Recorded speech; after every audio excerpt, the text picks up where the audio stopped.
Penyebab yang pertama adalah trauma. Trauma dalam hal ini gini, kamu bayangkan ada dua keluarga. Keluarga yang pertama tuh baik banget, dia punya pembantu namanya A, sedangkan keluarga B itu jahat, dia kejem banget sama pembantunya namanya B.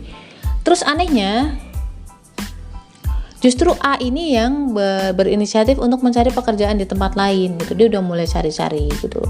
Sedangkan B yang harusnya ya secara logis harusnya kan dia ya yang nyari kerjaan lagi atau nyari majikan yang lebih baik gitu loh. Tapi enggak.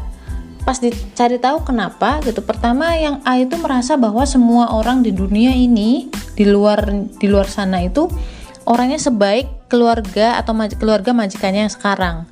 Jadi dia berani aja, namanya manusia kan tetap jenuh, pengen cari suasana baru, dan dia merasa bahwa di luar sana masih banyak kok orang yang baik gitu. Makanya dia nggak takut untuk melangkah gitu loh. Sedangkan yang kedua, si B tadi yang majikannya jahat itu, dia tidak berani karena dia trauma di sini. Dia menganggap bahwa semua orang di dunia ini, semua majikan, semua bos akan tetap bersikap hal yang sama-sama jahat seperti keluarganya atau majikannya si B tadi.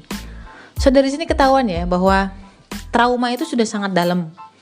Makanya kenapa banyak wanita yang tidak berani untuk move on, karena merasa bahwa semua laki-laki sama aja gitu loh. Berawal dari situ. Berasal dari trauma itu, dia tidak mau mencari yang baru. Oke. Sampai sini paham ya. Jadi semua itu sebenarnya masalah yang ada kan sebenarnya dari dalam diri kita sendiri. Lanjut yang kedua. Sebenarnya ada 3. Yang kedua adalah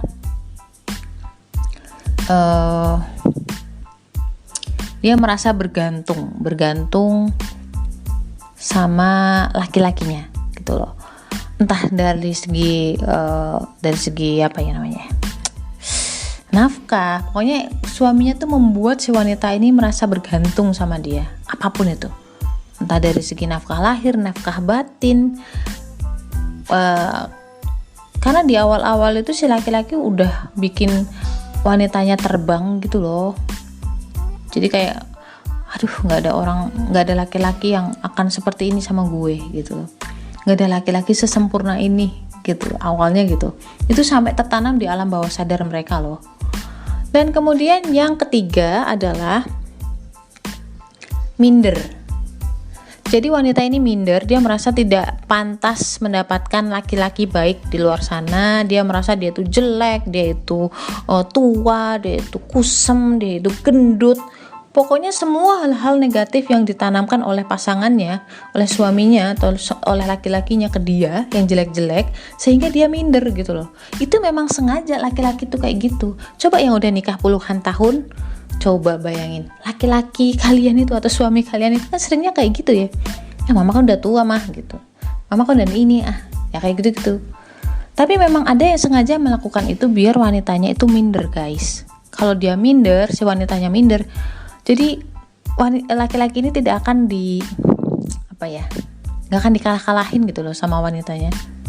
Sebenarnya kita bukan masalah kalah-kalahin sih ya, tapi kan namanya penanaman hal-hal seperti itu bikin nggak percaya diri gitu. Orang yang nggak percaya diri kan nggak akan bisa move up gitu loh. Selamanya nggak akan pernah bisa move up. Self love-nya nggak akan tinggi gitu loh. Kalau misalkan yang ditanamkan terus-terusan itu minder gitu loh, keminderan atau negatif. Yang jelek, yang tua, yang pokoknya fisik lah, yang mental kamu kan bodoh kayak gitu-gitu.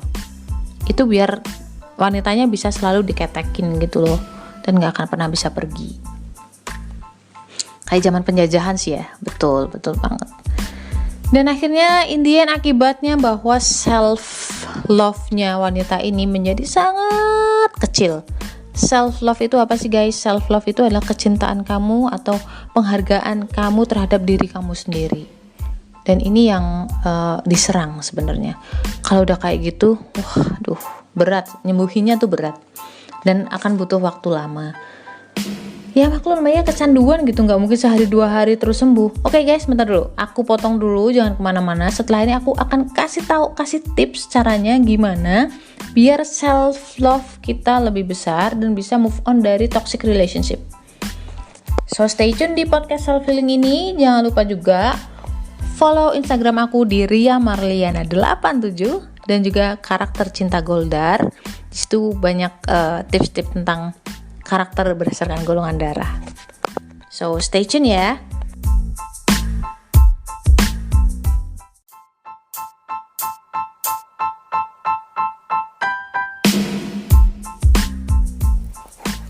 Oke guys, balik lagi bersama Ria Marliana di Self Healing. Obrolannya wanita lah intinya di sini. Itu di segmen pertama aku sempat ngomong soal EDM music, musik-musik EDM. Ternyata pas aku googling itu namanya kepanjangannya adalah electronic dance music. So itu musik-musik macam Alan Walker yang Faded dan semacamnya. Tapi stop, aku nggak akan ngebahas lebih jauh tentang EDM ini. Aku bakal ngelanjutin pembahasan soal toxic relationship. Dan sesuai janjiku tadi di segmen 2, aku akan ngomong soal bagaimana cara memperbesar self love. Why? Karena memang toxic relationship adalah yang diserang itu sebenarnya adalah self love atau kecintaan kepada diri kita sendiri. Itu yang paling diserang sebenarnya. Dan kita udah tahu akar permasalahannya, so kita bakal ngulik gimana caranya memperbesar self love. Dan yang pertama kita doa dulu, karena semua hal pasti akan terjadi kalau kita bisa dapat izin dari Tuhan. Yang pertama doa bahwa kita bisa kuat gitu loh menjalani semua ujian di dunia ini. Kemudian untuk selanjutnya bahwa rubah dulu mindset kamu bahwa kamu itu dicintai. Itu penting banget gitu loh, karena memang banyak orang gak bisa move on, terutama wanita, ketika dia masih merasa dia dicintai. Why? Dari rumus ini loh, wanita bisa mencintai karena merasa dicintai gitu loh. Dan dia merasa bahwa laki-lakinya itu cintanya besar banget, tulus banget gitu, dan lebih mencintai kita dibanding diri kita sendiri. Nah itu salah besar. As you know bahwa di dunia ini tidak ada yang lebih tahu dan tidak ada yang lebih mencintai diri kita dibanding diri kita sendiri, dan juga ibu gitu loh. Itu yang paling penting. Jadi hapus dulu statement atau pikiran bahwa kita dicintai tulus sama dia atau sama mereka. Why? Karena mereka sebenarnya itu lebih mencintai diri mereka sendiri dulu, baru ke kita. Itu udah fitrah lah laki-laki, namanya manusia pasti harus egois. Itu udah harus mestinya seperti itu. Itu dulu dihapus gitu. Jangan percaya gitu, jangan mudah percaya bahwa aku nggak bisa hidup tanpa kamu gitu loh, atau cintaku sebesar lautan gitu. Aduh, udah bullshit lah ya. Kalau itu masih bucin-bucin gitu. Tapi kalau orang udah di atas 30 tahun kayak saya, udah punya anak gitu, udah nggak mikir masalah bucin lagi, udah pikirannya fokus ke bagaimana dapur tetap ngebul. Itu yang paling penting. So guys, itu yang kedua. Yang pertama tadi adalah doa, yang kedua adalah hapus pikiran bahwa dia lebih mencintaimu dibanding dirinya. Nggak salah itu. Laki-laki itu lebih mencintai diri dia dibanding kita. Tidak ada yang lebih mencintai dari kita kecuali kita. Oke? Lanjut ke yang ketiga, bahwa pikiran bahwa ada atau tidak ada laki-lakimu itu, kamu harus tetap hidup. So ini penanaman ini harus sering ditanemin. Setiap kali mau tidur, bangun tidur, bahwa ada nggak ada dia, kamu harus tetap hidup. Itu buat menghapus kebergantungan kita ke laki-laki gitu. I mean bahwa namanya manusia itu harus tetap hidup. Why? Karena memang jangan sampai kita bergantung ke orang gitu loh. Kita bergantungnya sama Tuhan. Secara ya, yang ngasih rezeki kita tuh Tuhan. Mau lewat manapun pasti Tuhan ngasih kok gitu. Namanya rezeki pasti akan cari jalannya sendiri ke kita gitu loh. Nggak usah takut, mungkin kita nggak dapat duit lagi dari si X gitu atau dari dia gitu.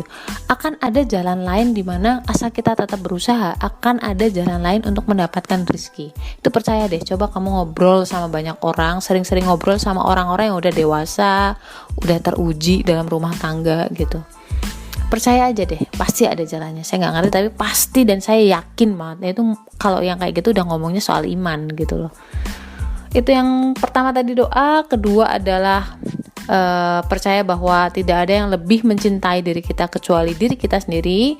Yang ketiga adalah ada nggak ada dia, kita harus tetap hidup, kita bergantungnya sama Tuhan. Terus yang keempat adalah menentukan tujuan hidup.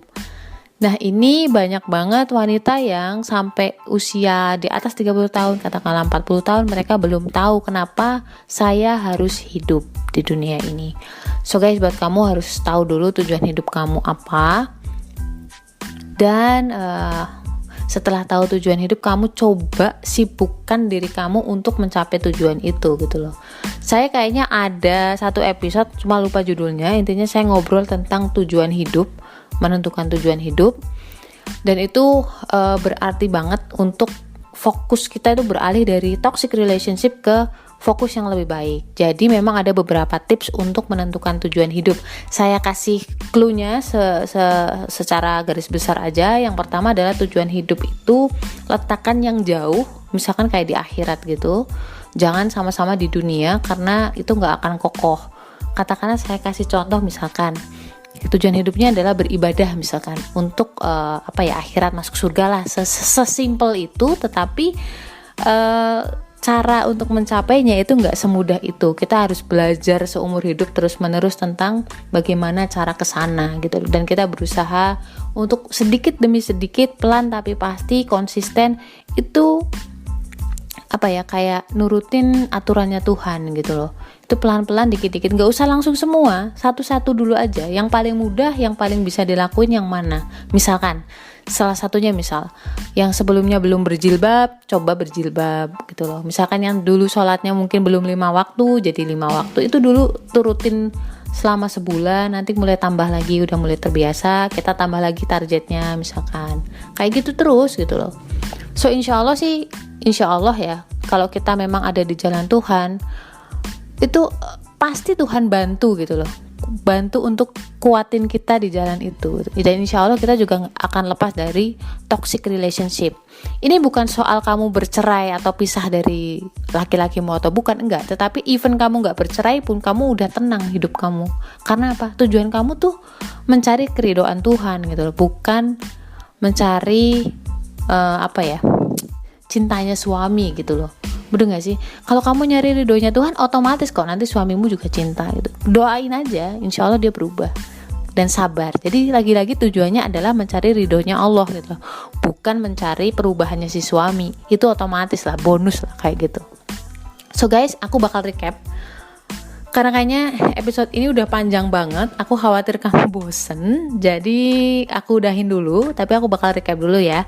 Yang pertama adalah bahwa episode ini terinspirasi dari lagu berjudul Lati yang dinyanyikan oleh Farah Sajira kalau nggak salah ya.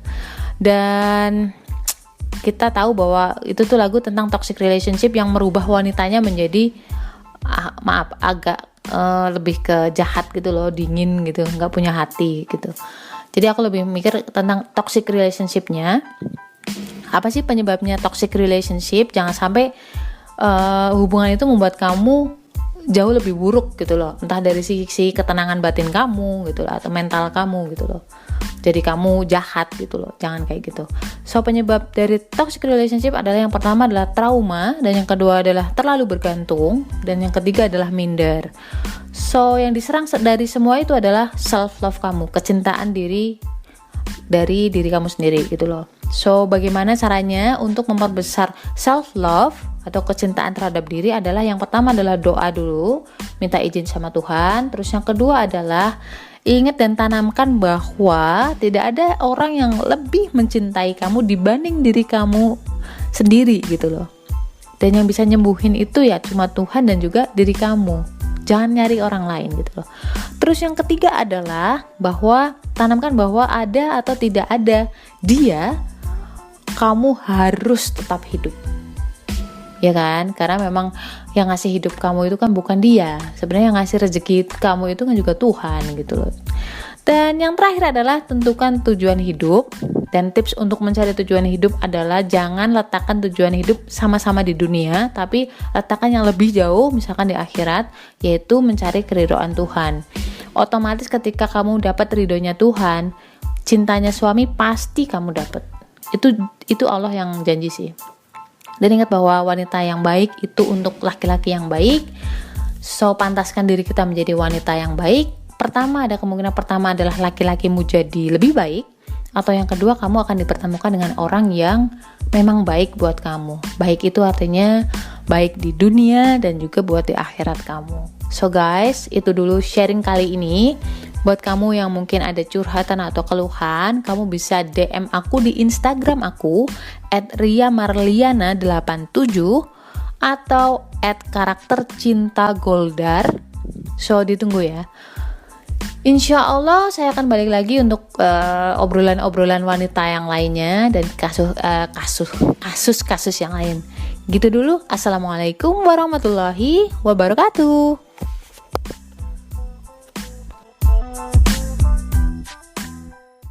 Podcast ini dipersembahkan oleh konselorpernikahan.com.